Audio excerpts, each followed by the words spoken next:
Well, and then Thomas Sherlock's book, The Trial of the Witness of the Resurrection of Jesus, which was published in 1729, set the tone for what followed.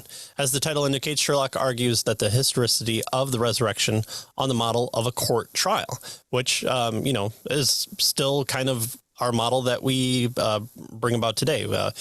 J. Warner Wallace has this form as well.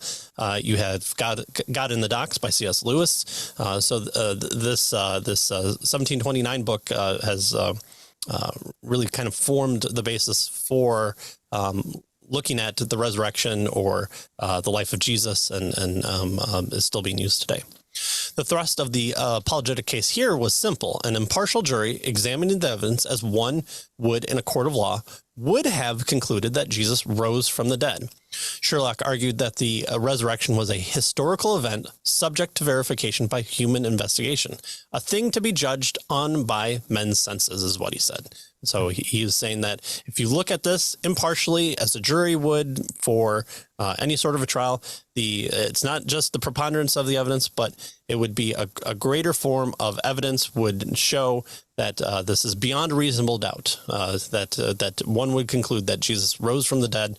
And if he rose from the dead, it's more likely than not that what he said about himself was applicable, and therefore God existed, and it's the truth of it could be fully found in the person and the work of Jesus Christ.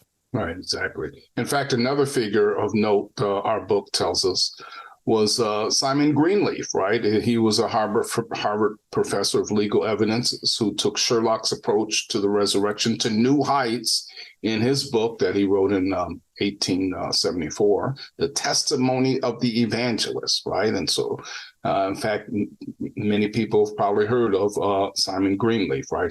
Greenleaf's arguments continue to be read and cited by both scholarly and popular evidentialist apologists to this day. And so his book, in fact, was recently reprinted, as our authors tell us. Right.